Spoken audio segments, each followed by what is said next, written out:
Nədəndir bu? Samir bəy, çöp çox şeydən ola bilir. Ola bilir çöp mədə-bağırsaq xəstəliklərindən ola bilir. Mədə turşuluğunun çoxluğundan, yazdığından ola bilir. Öd kisəsinin xəstəliklərində ola bilir. Öd kisəsinin diskineziyasında ola bilir. Xüsusilə bilirsən ki, heyvani yağları öd həll edir. Öddə bəzi adamlarda öd ekdemiya olub, öd kisəsi çıxarılıb və yaxud da ki, normal süzmür. Diskineziyada o da öd kisəsi dolur. Birdən spontanlı vurur ödü.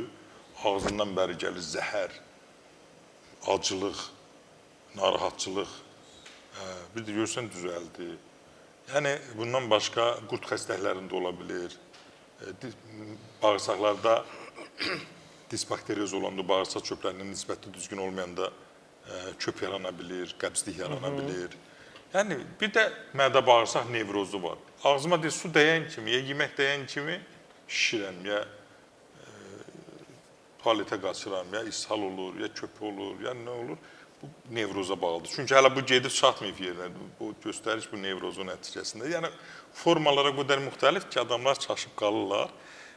Ancaq hər zaman deyirəm, qəbizlik çox pis bir göstəricidir. Qəbizlik neçə gün artdıqca hər keçən gün xərçəngə doğru bir addım yaxınlaşdırır. Bu mənim sözüm deyil. Təbii ki, bu alimlərin sözüdür. Ona görə də qəbizlikdən, çöpdən qaçmaq lazımdır. Çox düzgün deyirsən, insan var, mənim müşahidələrim də göstərir, elə mən sizdə də görürəm onu. Təbii ki, sizdə səbəbini deyim ki, özün bildiyin səbəbi deyirəm. Sən utandığına cavab vermişsən, sən istəsən rahat xəstə qəbul edə bilərsən. Çoxlar adını yazanmır. Mənim atam, qohumum filan şeydən olub, xərçətdə mən xərcəngi müalicə edirəm adından çıxırlar ifidə. Mən baxıram altında da mənim adımı yazıblar oraya, nə bilim, Füzuli doktorun adını. Deyirəm, bu nə deməkdir?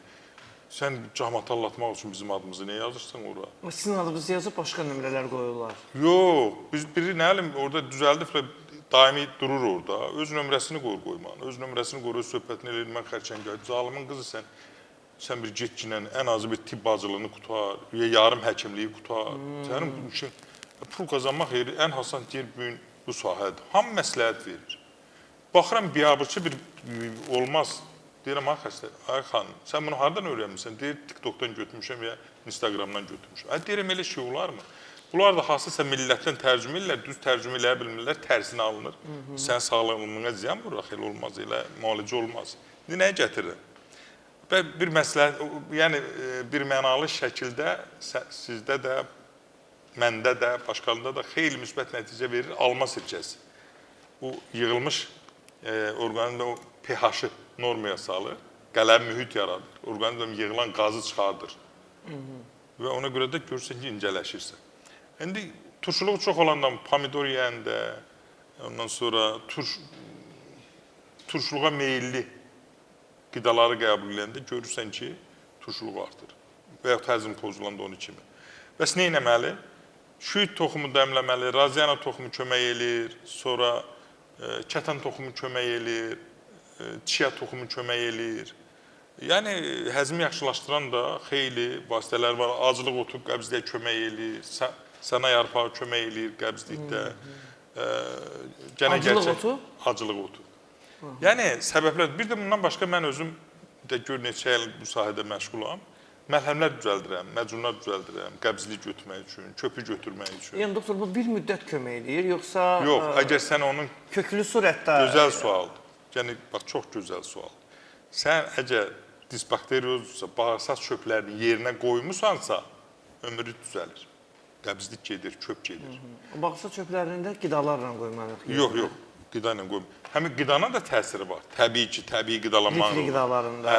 Ay sağ ol, lifli qidanın da qəbul olur.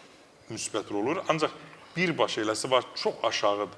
Sən onda tutaq ki, kolibakterin aşağıdır. Sən o həmin çöpləri məlhəmlər vasitəsindən bir də ki, hazırlanmış, hazır o çöpləri tərkibində doğruldan flakonlarla verirsən, normallaşır. Bəs eləyir. Bəs eləyir.